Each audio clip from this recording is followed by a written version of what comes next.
Somebody told me one time that the best practice that you can have when having conversations with anyone, it's to not take things personally. Because it says, even if I speak in the languages of angels, even if I have knowledge, we're talking about the language, we're talking about the knowledge.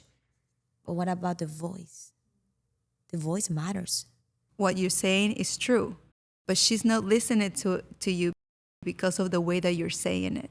Truth without love doesn't do anything, just like love without truth doesn't do anything.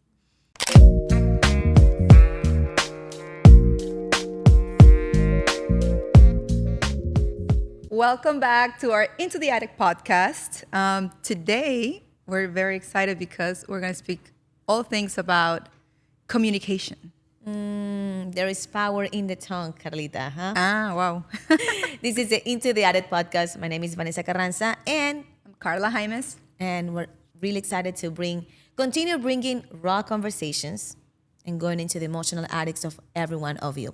So, Carlita, there's a Bible verse that I love, and I'm going to start with this. It says, if I speak in the tongues of man or of angels, but do not have love, I am only resounding gong or a clanging cymbal. You know what is that? Like, Yeah. and I want to start with that because it's basically saying that even if we have, all the knowledge and we speak in very soft, And all the wisdom. loving way, and even the wisdom, yeah, but we do not have love. We're just making noise. And I think the reason, why we wanted to bring this episode to the Into the Attic collection is because we understand the importance of communication. We have both tried to communicate in different ways sometimes, and we have been able to communicate effectively, but we have also seen times that our communication has not been able to feel received in the best way by others. I mean, I feel like that's something that everyone struggles with, right?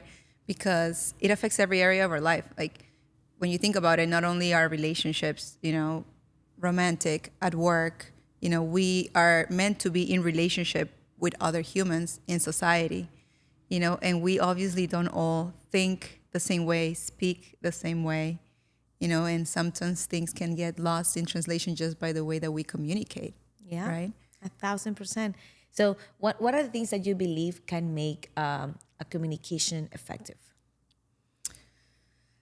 Well, I think it helps to know the background, of a person. Like, obviously, there's very basic stuff with communication, right? Speaking clearly, gaining understanding, listening, But one of the things that I think for communication, particularly with me in the last years, has been trying to speak or listen to understand, I should say.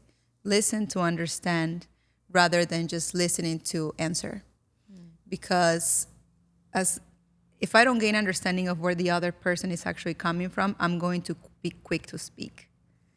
I used to have this problem. Like, I used to finish the other person's sentences and already be prepared to know what to reply. So I think that tends to happen many times when we come to a new communication with someone, but in the back of our heads, we already kind of think or believe that.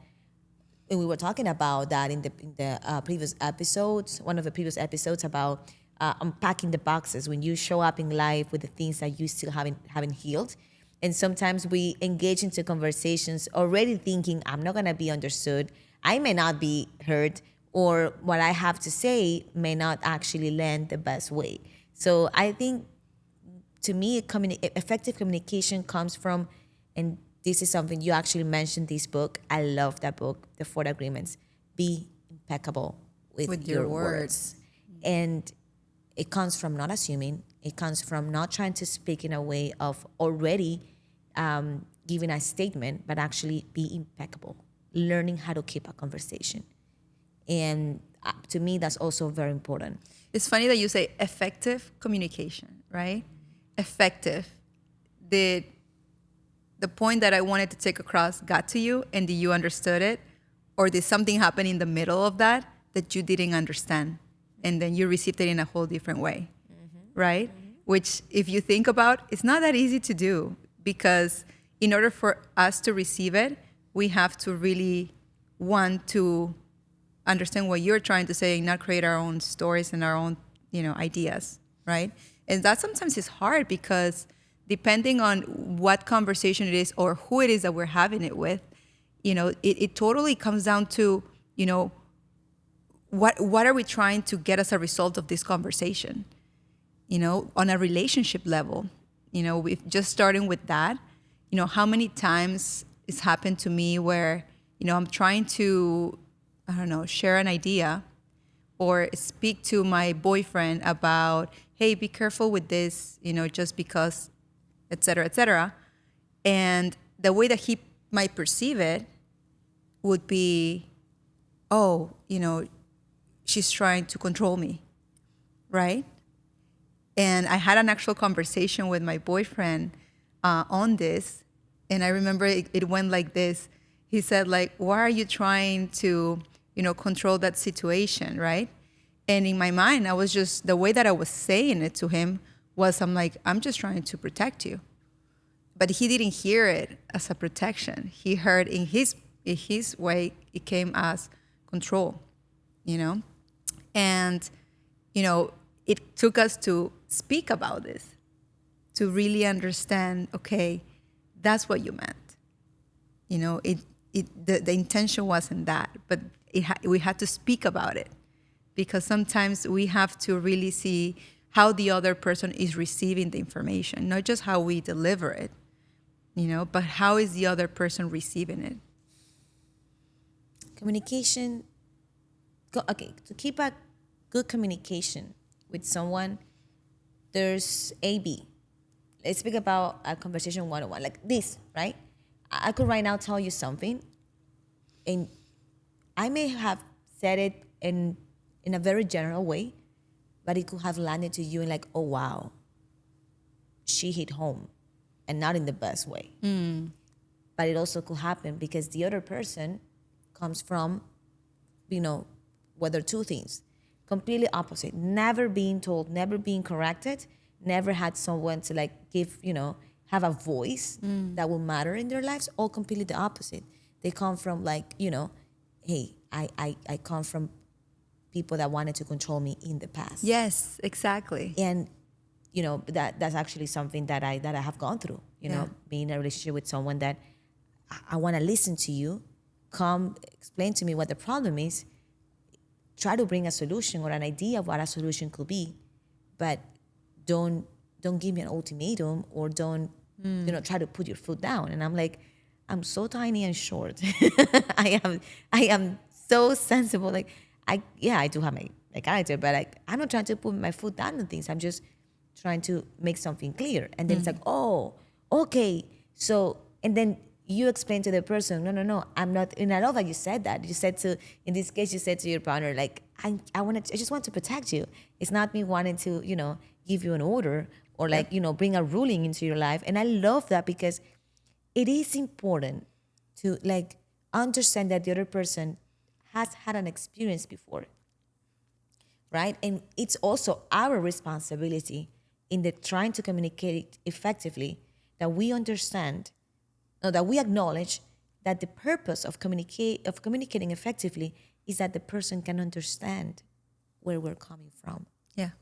And if we're coming from a place of love, trust me, that love is gonna win.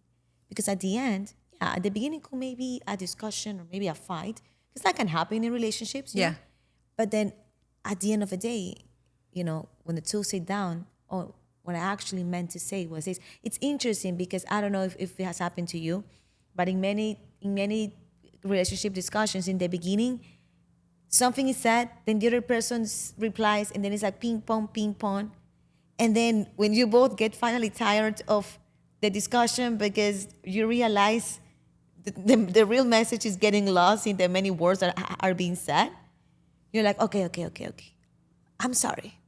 All I wanted was this, and to tell you this. And then automatically the other person is like, oh, well, I took it this way. And then you get into a resolution, right? Like, well, I get it, but it made me feel this way. And you're like, no, no, Right. no, no, I never meant that, right? Right. Because at the end of the day, the point of communicating with Right. anyone is, it should be that we make sure that they understand what we're saying and where it comes from. Right. And we obviously, like, I feel like sometimes, I don't know if it happened to you, but you can't like solve for every situation. Like, for example, you might be not in I don't know, in the best of attitudes when I speak to you, right? And maybe one thing that I would have said to you, when you were happy and like joyful would have landed differently than when you were upset and annoyed. So I think like also, depending on the time when you say things, how you say things, the how is something that I've had to actually work a lot consciously. How to say things? How to say things without being so abrupt, Why? so short sometimes. Yeah, I for think sure. you're very direct, but in a very like polite and in a very like I don't say, like in a very resolution way, in the sense of like you're constantly saying, hey babe, I think we should do this. Like sometimes it does come as if you're already saying we're gonna do this. I love it because by saying I think we should, it's kind of like you're inviting me to like, hey Vane, this would actually help us. Yeah. But I always see that you have this mindset of like being intentional with things, and you have this mindset of like things can always get better and become better. Yeah. And we can always do better. And I think you bringing that to the table, sometimes your ideas may sound as something new, and sometimes I'm not gonna lie, bringing things new to people may take them a couple of seconds more Yeah. than you may want them to understand. You know? Right. But that's what I'm saying. Like it depends also, where you are, and also how you communicate. We recently had a pastor at our church, Edwin McManus. Erwin McManus, yeah. Erwin McManus, that came and actually spoke about the frequencies of communication. What a word. Like if you have, I haven't read his book yet, but I definitely want to. And the 7 frequencies that he spoke about, I'm going to read them here. Motivator, challenger, commander, healer, professor, seer, and maven. Right? And I don't know if you recall exactly which one was which, but if you do, do you recall which one are you? So to me, first I thought, okay, I'm definitely a healer, because when he said sometimes we tend to ask the people like, hey, everything okay? And maybe everything is okay, but we still have to ask, you sure? I mean, I'm here for you. I'm only one coffee away. So I thought it was a healer, but then I've had conversations where I have said to people, I think you should do this. I envision this. And then, so then I thought I was a seer. But definitely the one that just is the frequency that I believe could maybe like unite these two is motivator. I think I can definitely. I can see that. I mean, yes. I can totally see that. Like a motivator. And I think that, I don't think we operate in only one frequency. I think that we can operate in different ones. Yeah. Because we have had different positions in our lives, and position in your family. Maybe I was a middle child, you were the older one, right? Yes. And when it comes to your job, you do a lot of like basically like sales, but in a way that is actually helping the community. So then here in the podcast, you're actually opening up and try to motivate women to follow. And I think like if you find the common denominator, I feel like that's where you and I kind of like connect and allow us to be here. We're both motivators, just in different ways. Yeah, in different frequencies too. Right. It's funny. I recognize myself more with the challenger one. I feel like let's see. The challenger transmits courage and awakens calling. But sometimes a challenger might mean somebody that is a little bit more intense, maybe. Or it's a little bit more demanding. That's another word that I've heard out there. But I think the reason why I, align myself with that one, if you will, it's because, I definitely want to see more sometimes of people, And I think that sometimes it's why I see a lot of greatness in people, and I want to take it out. You know, I challenge myself a lot.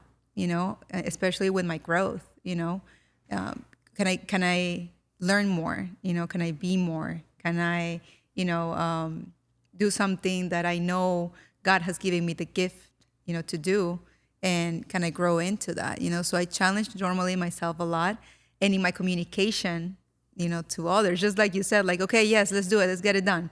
You know, I, that can sound, a little bit more challenging. You know. And I love that because I think we all have that voice that we need to hear in different moments of our lives. Like we all say we have that friend that we call when we just want to cry. We Yeah. have that friend that we call when we need this, this person to be very impeccable with their words and say, hey, Vane, you got this. Yes. Remember who you are. The situation is in God's hands, but you are the one who needs to take the steps towards the solution. Yes. Like we all need sometimes that person. We all need, let's say we want to start something new and we see someone that, show themselves as a challenger. And then you go ahead and you're like, I'm going to call this person because I need them to challenge me. I Yes. have a friend that every year I start the year doing the 75 hard challenge with. Nice. Because I know I'm going to be challenged to finish that, the 75 days being disciplined. And it's amazing because I believe, like, if you remember in the Bible, the La Torre de Babel, when they all wanted to build such a huge tower that will take them all the way to heaven because they wanted to, to be able to be higher than God. That's true. So then what God did, God went ahead, destroyed that tower, Wow. and gave them all different languages so they will not be able to understand each other. If someone comes here right now and speaks to me in Chinese and in Korean, I'm not going to be able to understand them. But when I sense them, let's say someone says, oh, and that's this, and I'm like, you're hungry.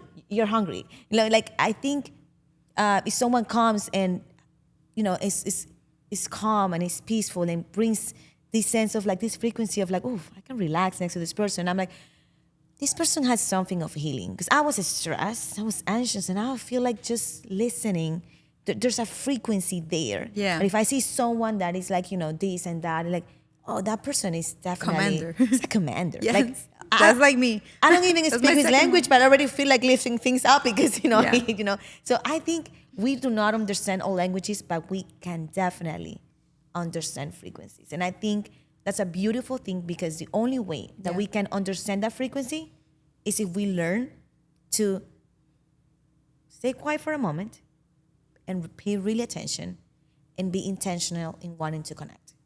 One of the things that has helped me with communication a lot, and that's at work, in relationship, with my family, it's staying curious.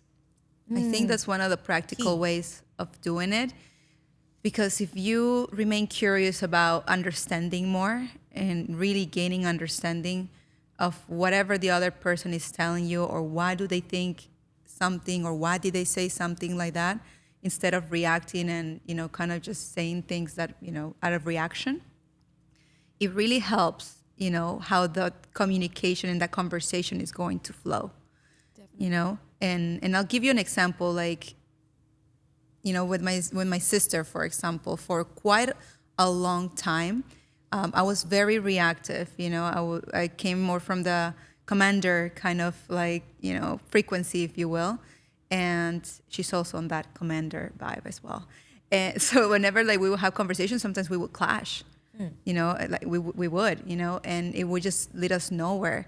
But it came with a lot of grace from my part, at least, that I started thinking more on like, okay, I want to really understand why she's thinking the way she's thinking, So in conversations with her, I would often say, so why do you feel like that? Or why do you think like that? Or where do you think that thought came from? So instead of just saying, oh, but why are you like that? Or what do you think, like, even in the tone, right? That we were talking earlier too, like the way that you say things, right? It changes so much the flow of that conversation, and obviously sometimes, it's a practice, that I wasn't like this all the time. Like 10 years ago, I was even more direct, but, I think you grow and you turn to, learn that if you really want to have a good connection with that other person and a good communication with that other person, and why do you even want to have a good communication with the other person is to simply be able to hold that relationship, to be able to, the meeting of the minds, to be able to be on the same frequency and actually, connect, right? That's the only reason, because otherwise, we wouldn't. Why would we spend so much time trying to really, learn to communicate and learn to speak and learn to gain understanding if we really didn't want to have that relationship with that other person? I love the fact that you said curiosity, because we have to, like I said, like our purpose should be to understand that, hey, this person is giving me the attention. Now, it is a true, even if you're in a relationship with that person and you've been with that person for 5 years, let's say. Oh my gosh. Not because you've been with that person for 5 years, that means that, you can just go ahead and say whatever you want to say without having the respect that that person is giving you the attention, right? And that person is listening to you. And I think more important that even gold, money, what people can give us and that we should value the most is their attention. Like right now, you're giving me your attention and I'm giving you my attention. We're right now having a communication, and our frequency right now, it's to communicate in a way that we can both heal and we can help other women heal. And I think sometimes we tend to forget that. That's why I like that the first agreement of the 4 agreements is be impeccable with your words, because I have learned that, like the Bible verse was saying, even if I speak with angelical words and even if I speak like the angels and I have wisdom and I can speak science, which means what does science means there? Even if I tell you what I think the problem is, what I think you should be doing for the problem, and what I expect you to do to the problem, if I don't have love on it, I'm just making noise. And I think sometimes conversations can lead to just extra words that, instead of helping, right, come into an agreement and understanding, a frequency that you both feel, wow, this is good. We're actually connecting. We're actually solving something. We're actually agreeing on something. You both are actually just, I'm sorry, hurting each other with unnecessary words. And I think that's the key when it comes to communications, that we continue to understand that the other person's attention is so valuable, because the fact that we are taking the time to open up our hearts and speak to someone something that matters to us is because at the end of the day, what we want is for them to give us their attention, to actually listen to us, and to actually at least try to understand us, because every person walking on this earth has this deep necessity to feel understood. And I think that's the most important part when it comes to effective communication. Somebody told me one time that the best practice that you can have when having conversations with anyone, it's to not take things personally. Because when you take things personally, you're thinking too much about yourself. In any conversation, like, how is this gonna impact me? How this is gonna impact me, right?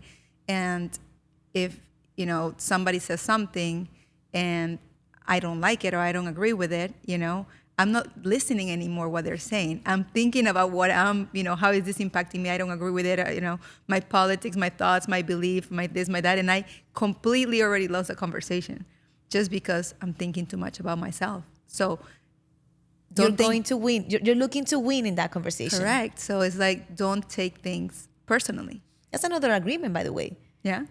You know that I love, because I took years ago, December 2020, I took a certification on leadership and negotiation. Great. It was really great. And it was interesting because the thing that I remember the most was when they said, once the negotiation becomes emotional, it's better for you to pause the negotiation and reschedule. Yeah. Because once you start negotiating with feelings, you're losing. Wow. And we were talking about business. This was Harvard Law School certification. Like I was there with attorneys, business people, negotiators for big companies, and I noticed we all look like that applies to our lives. Once you start trying to negotiate with people's feelings, you know what you're doing? Somehow you're invalidating them. And when that comes into a conversation, nobody wins. Sometimes it's better to postpone the conversation and say, let's agree to disagree right now. Wow. And let's circle back on this. One of a great advices that I've received is that not everything needs to be solved today. There are things that can be solved. There are things that can be talked about in a month, even in a year. And you know what's the most interesting thing about that? Sometimes you don't even need to circle back into those conversations. Because sometimes time helps both parties to understand what's actually best for the relationship. Wow. For the negotiation. So I love that advice that I received because I had this tendency of anxiously wanting to get a resolution on the spot. No. We're not leaving until we get into a solution for this. One that can make me feel, that's what you're saying comes in, one that makes me feel that I actually got something out of this. Like, that I got a solution out of this. A final saying. Maybe not me, maybe you, but a solution. Yeah. And that's when I realized by this advice, sometimes the solution is not even in the words you're gonna say in that moment, but in the processing of the words that has been already said, but the processing of the two people, processing them separately. You know how crazy even culture obviously plays into our communication styles. I was talking to my friend the other day and we were talking about how like relationships, right? And how sometimes, when somebody tells you anything like, let's say my boyfriend, right? My boyfriend's American, I'm Peruvian, Tell me about Latin it. Americans can be a little bit more spicy and passionate, Talk faster too. Yeah. He always tells me like, you want me to respond like all passionate and like with a lot of like, I don't want to say drama, but just a lot of passion in the response, right? And I was like, yeah, because it makes me feel like you're really hearing me, that you're really understanding me, that, and sometimes we operate like that because at least in Latin American countries, that's what we see. Yeah. We see sometimes if somebody tells you, I love you, like they can be very passionate saying it. Or sometimes we grow up with telenovelas that show a complete wrong side of, of love and, and relationships and communication even, right?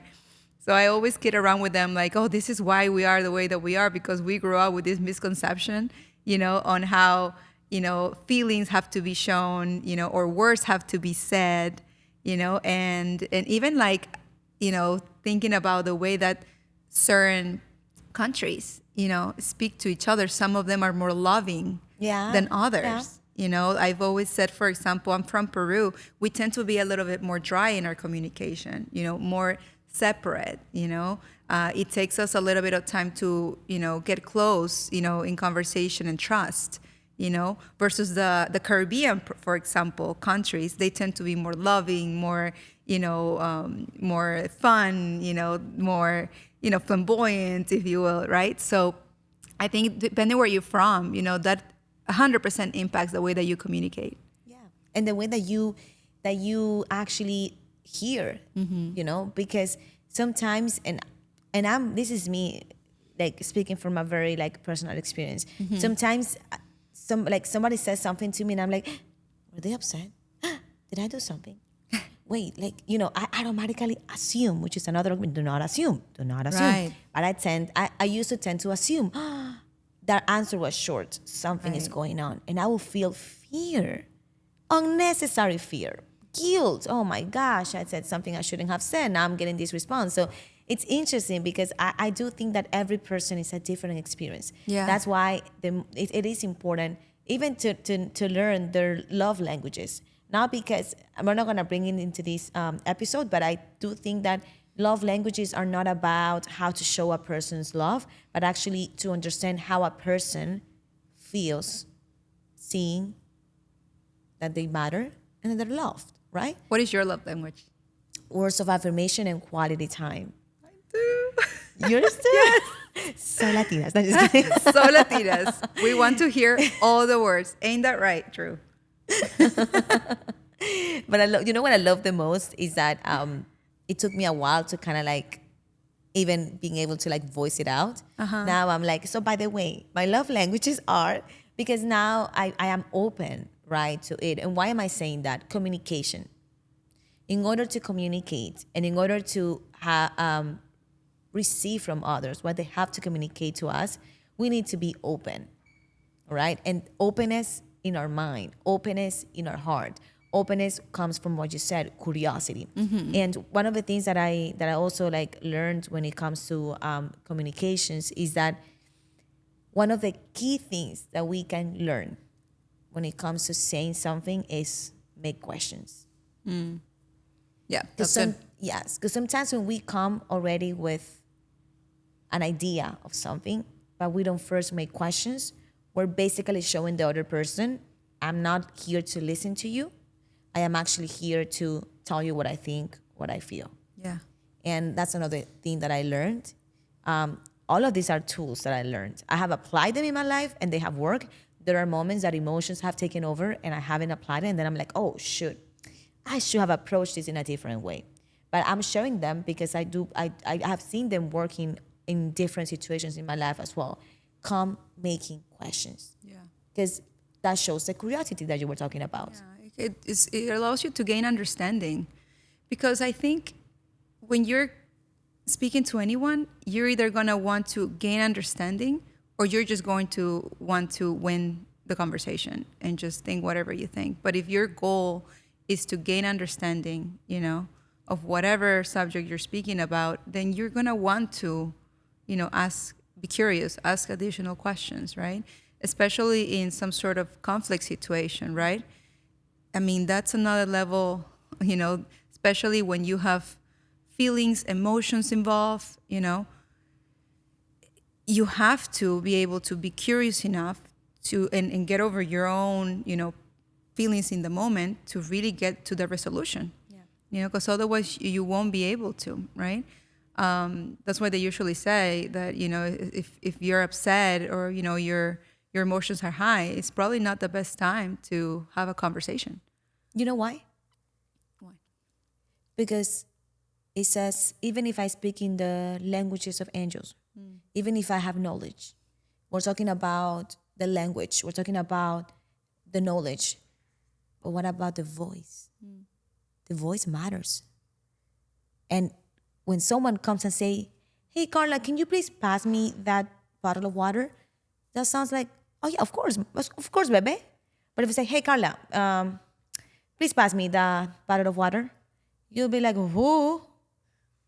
Like, maybe, you should go to bed and wake up again. Did you wake up with the left foot? Like, because voice matters. And this is something that actually I told you the other day, God has been speaking to me about it, the power of the voice. And it's incredible that sometimes what we are saying, even sometimes the tone that we're trying to use, we think is one that shows, hey, I would like to tell you this. But when there's anxiety in our voice, when there's fear in our voice, when there's anger in our voice, no matter if we're trying to use a clear language, a clear map of what we want to speak about, the voice is what the person is listening to. And that automatically can create whether an acceptance, an openness, or a rejection. That's where the love also comes to. I had to actually learn that. For a long time, the way that I spoke was, like you mentioned, still is very direct, but sometimes it could come out too direct, too angry, too quick, and the people that would know me for a long time, they might be okay with it, right? Because they knew me. But for example, through therapy, I actually had to realize that not everybody's going to take that. I actually had a situation with my cousin. We went to a therapy session together, and the therapist told me, as we were going through this, particular situation, she said, Carla, what you're saying is true. What you're saying is true, but she's not listening to you because of the way that you're saying it. And I was like, wow, Happened to but me. I don't understand. How else can I say it? I'm like, and she's like, Carla, she needs you to acknowledge her first, then put a little bit of like ointment, if you will, cremita, and then you can tell her the truth. But not straight the truth, because how you're saying it, it's hurting her feelings. And she's not listening past that. So just like you mentioned, words without truth, without love, right? Doesn't do anything. Just like love without truth doesn't do anything. Because we can also be palabreros in Spanish, Yeah. right? We can have all the words and be querendones, and we can, just try to be kind to people. But if we're not speaking out of truth, what good is that? So it's like you going to someone and you feel hurt by them. So there's a sense of frustration for what they did to you, a sense of anger because you think the situation wasn't fair, right? And then if you don't apply love to that first, if you don't apply love to that situation first, if you don't choose to, like we were saying, if you don't choose to, instead of coming from a place of unforgiveness and all of this, but you actually choose to come from a place of love, what you're gonna say not only can actually bring whether a good closure, can actually bring to a resolution, or you know what, can actually bring to healing. Because when you show someone grace, you just gave them what I believe is one of the main key in lives. We all need grace Yes. every day of our lives. Yes. And communication should always be an invitation to show understanding, acceptance, love, and grace. There's a verse for that it's perfect for this. Let your conversation be always full of grace, seasoned with salt, so that you may know how to answer everyone. Colossians 4:6. I love it. I So think a lot of grace in our conversations. I think that's the best ways to approach it, to show a lot of grace. Just like God has grace for us, in everything that we do.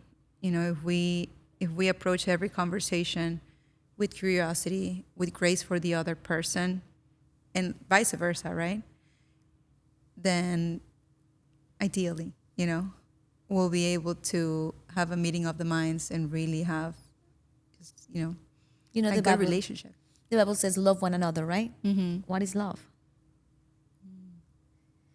At the end of the day, it doesn't mean that you need to like the person or that they need to become who you want them to be.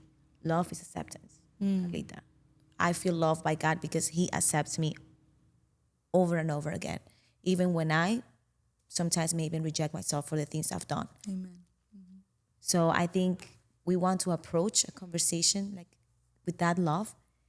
We don't want to stop making noise. We want to be impeccable with our words. Let's apply love to them. Let's accept people. Let's go not wanting to negotiate with feelings, not wanting to negotiate because we want to be the ones, living with something. But let's actually approach conversations looking to always accept the other person and give them something. I think that will actually free us. Because if we're complete in Jesus Christ, nobody needs to validate us through even a conversation. That validation comes from God. So I think it's an invitation to everyone to communicate effectively, communicate with love, and be impeccable. And accept the other person. And be curious, actually, to learn. Who are them? Why do they think the way they think? Maybe there's something we can learn there too. So good. So good. Such a good conversation today. How to communicate. I think it's an ongoing practice. You never finish learning. because there's a different face every time that comes around. And, it's a different opportunity also to be able to practice, the art of communication. So thank you so much for today. To you, Carlita. Can we cheer coffees? I know you have yours around there. Cheers to many conversations. Cheers. Bye-bye.